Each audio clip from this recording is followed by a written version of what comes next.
것만으로도 대단한데 삼형제 모두 서울대를 보내셨다고 합니다. 윤인숙 어머니 어서 오세요. 네, 안녕하세요. 반갑습니다. 윤인숙입니다. 네, 어서 오십시오.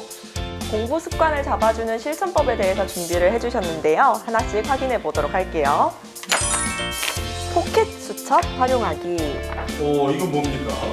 예, 수첩에 적어가지고 적어서 들고 다니면서 외우도록 했어요. 그러면 예를 들어서 1시간 정도 외워야 되는 양이 있잖아요. 공부해야 될 양이 있으면 그 1시간을 앉아서 외우는 거는 사실 쉽지가 않고 어려울 수 있는데 이제 6개 정 10분 정도씩 나누어서 이제 여기 메모해가지고요. 들고 다니면서 계획표 작성은 아이와 함께. 부모님들이 그냥 강압적으로 시키는 거로 생각을 해요. 그래서 근데 같이 하면은 이제 의논하는 것처럼 부모님의 생각이 많이 들어가겠지만 초등학교 저학년 때는 그렇지만 우리 뭐 해볼까라고 해서 앉혀놓고 같이 하는 거는 굉장히 중요한 것 같습니다. 자, 이제부터는 우리 부모님들이 궁금해하실 질문들을 저희가 대신 여쭤보는 시간 마련했습니다. 무엇이든 물어보세요. 첫 번째 질문은 이겁니다. 무뚝뚝한 아들과 소통하기 어떻게 하셨나요? 아이들이 이제 그런 시기가 오죠. 오면은 저는 말로 자꾸 만나서 하다 보면은 의견 충돌이 좀 생길 때도 있고, 예, 그럴 때가 있어서 저는 편지를 좀 자주 활용을 했던 것 같아요. 기숙사 집에 중학교 때까지 데리고 있었을 때는 초등학교 때부터도 부모님이 아이들 키우다 보면 마음 아프게 할 때가 좀 있거든요.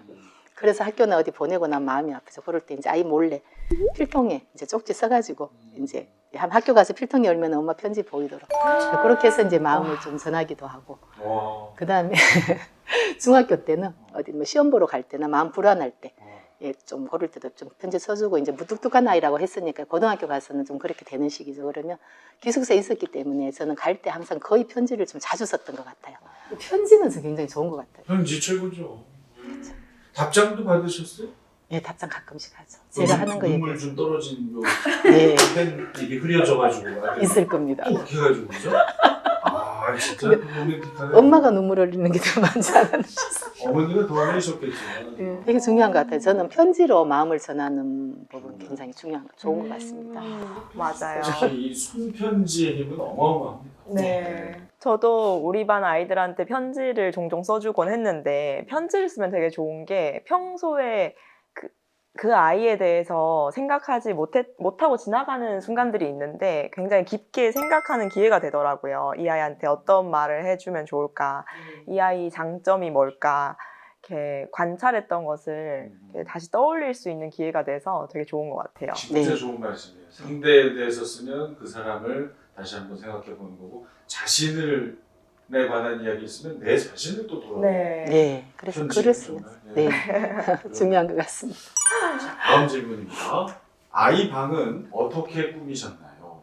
정말 신경을 많이 썼는 것 같습니다. 어렸을 때 아이들 방에 여러 가지 색상을 보여주는 게 이제 성격 형성에 영향을 미친다고 해서 우리 아이들 어렸을 때는 디즈니 그림 그거 굉장히 이쁘더라고요. 디즈니 그림책 이런 것들로 방 옆에 벽도 많이 이제 꾸며주고, 네, 장난감도 놓고 책도 놓고 이렇게 해서 애들 장난감하고 많이 꾸며줬었고요. 애들이 보면서 가지고 놀면서 그다음에 음악을 들으면서도 많이 이제 정서 발달이라든지 어떤 지능 발달에도 도움이 될 수 있는 이런 장난감들로 많이 꾸며줬었고요. 이제 좀 공부를 해야 되는 시기면 공부에 방해되는 것들은 좀 치웠던 것 같아요. 그게 뭐냐 하면 책상 앞에 이제 내가 학과 공부를 하려고 앉았는데 다른 것들이 보이면 주로 앨범 이런 거 있죠. 앨범이나 거울 같은 거 보이면 또 거울 쳐다보느라고 한참 또 가요. 그렇죠. 그 다음에 앨범 보면은 한참 가죠. 저는 앨범 보면서 빨래 태운 적도 많았어요. 애기 빨래 올려놓고 앨범 보다가 빨래 타는 줄 모르고 뭐 시간 가는 줄 모르죠. 그래서 그런 것들은 다 치우는 게 좋고요. 학과 그 관계되는 교과 관계되는 책 외에는 다른 책들도 뭐 동화책이나 이런 것들 다 치워주는 게 좋다고 생각을 해요. 그게 뭐냐 하면 공부는 이제 정해진 시간에 해야 되는데 그게 손에 잡히면 한참 가거든요. 그래서 이런 말이 있더라고요. 평소에 책을 안 좋아하는 아이들이 시험 기간이 되면 독서량이 늘어난다고. 맞아요.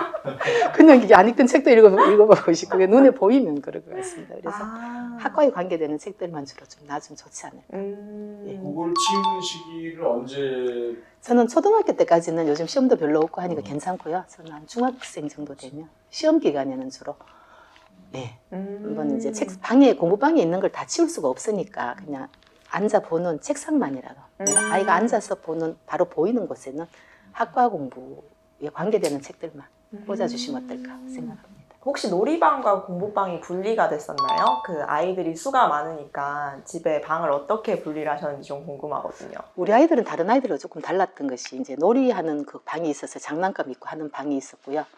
근데 공부할 때 되면 거실로 그렇게 책을 다 들고 나와요. 그래서 저는 거실에 큰 책상을 깔아줬었어요.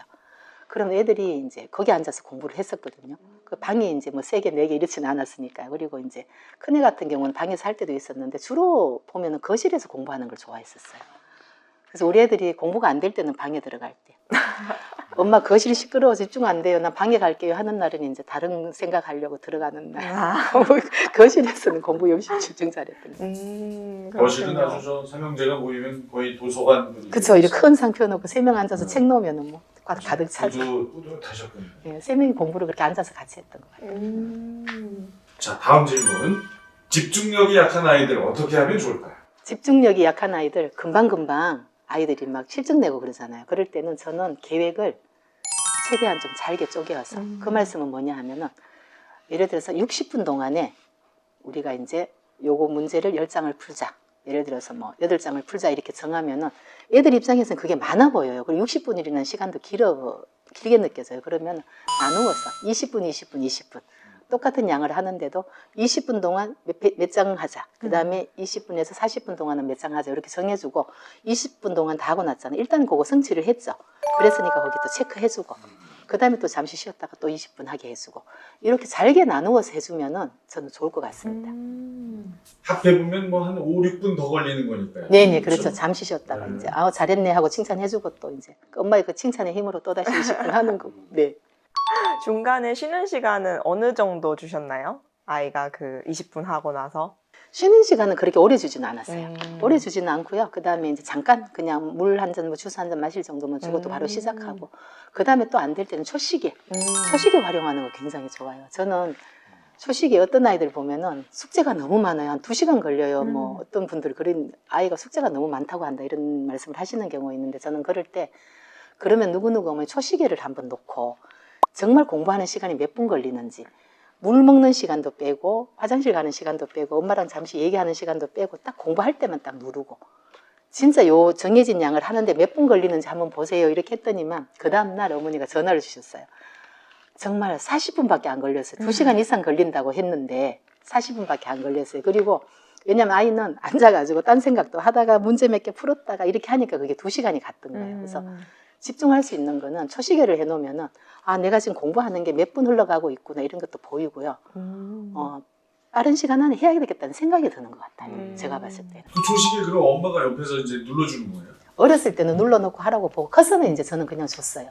눌러놓고 해라 이제. 그다음에 어렸을 때 집중력 길러주는 거 바둑 보는 거 좋아요. 바둑이요? 네. 바둑을 둬요? 네, 바둑을 우리 아들은 3명 다 바둑 두는 걸 굉장히 좋아하는데요. 저는 바둑학원은 3명 다 다녔던 것 같아요. 근데 요즘은 바둑 잘 안 가르치더라고요. 보니까. 그 바둑은 앉아있기 힘들어하는 아이들을 좀 앉아있게 하고요. 그 바둑이 아시죠? 바둑 둘 줄. 저는 바둑을 잘 모르는데. 예. 네. 그래서. 1학년. 제가 문예반, 바둑반, 축구반 그래요? 이렇게 학년별로 해요. 굉장히 승부욕을 또 불태우는 게 바둑인 것 같기도 하더라고요. 보니까. 저랑은 안 맞아서 그만뒀어요. 이제 게임처럼 하니까 그게 뭔가 해서 이제 같이 친구랑 또 해서 이기면은 뭐 레벨이 올라가기도 하고 또 뭐 예, 그러니까 그게 집중력 길러준과 동시에 또 이제 저는 바둑을 잘 모르지만 상대방이 돌을 어디 넣는 위치에 따라 가지고 내가 어디에 놔야 유리하게 집을 많이 차지하는지도 아니까 앉아서 생각을 하게 되는 것 같아요. 다른 생각 안 하고 그래서 그런 과정 속에서 저는 사고력과 집중력을 길러줄 수 있는 것 같아요. 저도 한 6학년 때까지 아이들이 바둑을 다녔더라고요. 요즘도 집에 오면 어떨 때 바둑 한 판 할까 뭐 이렇게. 그럼 어떨 때 쌍둥이들 앉혀놓으면은 너 한 판 이겼으니까 또 하자 이렇게 해가지고 이길 때까지 승부욕이 불타니까 막 자라 할 때까지만 할 때도 있고. 아유, 바둑이 참 좋아요. 이 정신적으로. 좋은 것 같아요. 저는. 수를 막 왜? 네, 내가 읽어요. 여기다 두면 제가 여기다 두고 내가 거기다 뒀을 때 이거 막 한 20수를 앞으로 읽는 거 아니에요? 제가 그거 하다 머리에 쥐나서 그만뒀어요. 안 맞더라고. 그래서 축구하러 나간 거 아니에요? 바둑이 좋네. 저는 아이들 못 앉아 있는 아이들한테는 거기 앉아 있는 동안에 집중하고 하다 보면 조금씩 쌓여가지고 나중에는 오래 앉아 있는. 저는 우리 아이들 집중력이 길러진 게 그 영향도 있지 않았나. 그렇군요. 방금 바둑 학원 얘기하셨는데 학원은 어떤 기준을 가지고 선택하셨나요? 대부분 어디에 저는 중점을 뒀었느냐 하면 유명한 학원을 찾아다니는 것보다는 우리 아이한테 무엇이 필요한지, 그러니까 우리 아이한테 지금 이 공부가 필요하다. 저는 우리 상중이들은 책을 잘 안 읽었어요. 그래서 중3 때 이제 책 읽는 학원, 속독 학원 제가 이제 보내면은 우리 주위 어머니들은 저 논술 학원 보내는 줄 알았어요. 그랬는데 논술 학원은 아니고요. 예, 책을 많이 안 읽게 해주면은 고등학교 가서 그 많은 양의 공부를 할 때 어떻게 할까 이런 생각이 들어서 저는 중3 때 그 속독 학원, 초등학생들이 가는 학원을 중3 때도 보낸 적이 있었어요. 필요할 것 같아서. 그리고 굉장히 많은 도움이 됐다라고 얘기했고요. 그 다음에 이제 누가 어느 학원을 갔어가 아니라 우리 아이한테 기본을 가르쳐야 되는 아이라면 기본을 가르치는 학원을 보내야 되지. 굉장히 선행을 하는 학원을 보낸다든지 이런 건 안 된다고 생각해요. 저는 거기 맞는 학원을 보냈던 것 같습니다. 네, 참 말씀을 저렇게 하긴 하시지만 실제로 저걸 실천하기가 쉽진 않은데 맞아요. 대단하시네요. 좀 흔들리죠, 사실은. 누가 어디가 흔들리죠. 좋다 하면 부모님은 거기 보내볼까 뭐 이런 생각도 들죠, 사실. 사실 저 지금 속독학원 얘기하시면 제가 어렸을 때 유행하던 학원이거든요.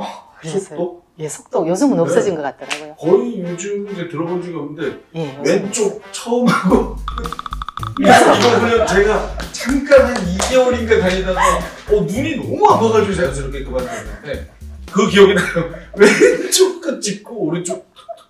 그래서 그거 엄마한테 고마운 거 지나면 얘기하니까 엄마 그때 그 학원 보내준가. 예. 정말 나한테 필요한 학원. 네, 한 6개월 정도 다녔던 것 같습니다. 필요한 데를 저는 선택해서 보냈습니다. 자, 다음 질문입니다. 아이가 학교나 학원 가기 싫어할 때는 어떻게 해야 하나요? 가기 싫어할 때 있죠. 그래서 저는 보면 꾀가 나서 그러구나. 그럴 때는 긴 이제 많고 많은 날들이잖아요, 그죠? 뭐 시험 기간이 바로 앞이다, 뭐 중요한 시기 아니면은 아무 이유 없는데도 가기 싫어하는구나 하면 하루 정도는 선물처럼 그냥 놀게 했었어요. 저는 주위에 있는 사람들이 이제 애들이 공부를 조금 성적 잘 나오고 이러니까 누구 엄마는 아이 맨날 종일 공부만 시킨다고 이제 소문을 들었다는 거예요. 근데 우리 통로로 이사를 오셨는데 같이 생활을 해보니까 아이들이 밖에 나가서 놀기도 많이 하고 이런 거 보면서 언니 제가 공부 엄청 시킨다고 들었는데 막상 와서 보니까 그렇지 않네요. 이런 말씀을 하셨는데 저는 아이들이 긴 시간 앉아있다고 공부 많이 되는 거 아니거든요. 초등학생들은 좀 많이 놀아야 돼요, 사실은. 뛰어나가서 노는 것도 공부 못지않게 중요하거든요. 그래서 저는 학원 가기 싫다 할 때 하루 정도 놀아라고 했었고요. 그게 반복되면 안 되죠. 근데 반복은 하지 않았던 것 같아요. 어떨 때 정말 가기 싫어할 때 있어요. 그때는 이제 원인을 보셔야 돼요, 이유를. 왜냐하면 왜 가기 싫어하는지 아이가 단순히 그냥 가기 싫어서가 아니라 이유가 있겠구나 싶더라고요. 어느 날은 배가 아프다고도 하고 어느 날은 학교에서 조퇴도 하려고 그러고 그때는 뭔가가 친구 관계나 어떤 그런 부분들이 좀 불편해가지고 안 가려 한 적도 있더라고요. 그래서 저는 학원 가기 싫다 할 때 아플 때 이런 데 당연히 안 보내고 현장 체험학습 갔다 올 때나 뭐 체육대회 했다거나 시험 끝나는 날은 저는 하루 정도는 꼭 그냥 쉬게 해줬던 것 같고요. 가끔은 그냥 이유 없이 가기 싫어할 때도 하루 정도는 그냥 쉬게 해줬었어요. 그게 재충전의 기회가 돼요. 엄마가 무조건 가기 싫어하는 애를 억지로 보내는 것보다 하루 쉬게 해줌으로써 아이가 다시 집중할 수 있는 또 힘을 내는 것 같아요. 저는 그래서 조금 아이들이 너무 숨막히게 우리 엄마가 몰아붙이거나 이거는 저는 안 했던 것 같아요. 와, 처음부터 계속 말씀을 듣는데 정말 아이들한테 이렇게 정서적으로 많이 도움을 주려고 하시고 관찰을 되게 많이 하셨다는 게 너무 잘 느껴지는 것 같아요. 진짜 우리 시청자분들도 지금 공감하실 거예요. 저희 생각. 막 수학은 어디를 배우냐고 뭐 이런 게 아니라 아이들 마음을 최대한 이해하시려고 노력하시죠. 아이들 학원 보내실 때요. 정말 우리가 정보를 받는 것도 중요하지만 내 아이한테 맞는 학원이 있어요. 정말 공부의 어떤 공부학대라는 말씀 들어보신 적 있으세요? 공부학대요? 네, 공부학대라는. 저는 공부학대라는 말을 언젠가 들어본 적이 있어요. 뭐냐면 아이가 너무너무 어려워하는 공부를 그냥 앉아서 하는 거예요. 이해도 안 되는 경우에서 누가 하니까. 그런 애들은 너무 불행할 것 같아요, 진짜로. 그래서 부모님들이 누가 이 책을 쓰니까 너도 이거 해야 된다 그런 시기에는 이런 거는 안 하는 게 맞다고 생각해요. 네, 오늘 삼형제를 서울대에 보낸 특급 소스를 알려주셨는데요. 더 자세한 이야기가 담긴 책을 이번에 내셨다고요. 예, 제가 이번에 책을 냈는데요. 네, 이거 보이시죠? 네. 네. 네, 제가 이제 아이들 키우면서, 네, 화려한 뭐 문장력으로 선회를 간 건 아니지만, 아이들 키우면서 정말 제가 솔직하게 경험했던 것들 솔직하게 이제 썼고요. 그 다음에 이렇게 해보니까 도움이 됐다. 이렇게 해보니까 이거는 좀 아쉽다라는 것들과 함께, 미취학 때는 어떻게 해줘야 되며, 그 다음 초등학교 저학년 시기, 그 다음 고학년 시기, 또 중고등 시기에는 어떻게 해야 되는지, 그 다음에 아이들의 마음을 잡는 것이 저는 가장 중요한 핵심이라고 생각을 하거든요. 아이들 케어하면서. 그래서 아이들 마음은 어떻게 잡아줘야 되는지 그런 분들이 시기적으로 다 이제 들어있는 부모님들이 보시면은 좀 참고가 될 듯한 책인 것 같습니다. 댓글 이벤트 진행합니다. 구독, 좋아요 누르시고 응원 댓글 달아주신 분들 중에서 3분 추첨해서 책 보내드립니다. 고맙습니다. 고맙습니다. 감사합니다. 자, 에듀소스 구독과 좋아요, 알림 설정 꼭 부탁드리고요. 저희는 더 맛있는 교육 소스를 들고 찾아오겠습니다. 고맙습니다. 고맙습니다.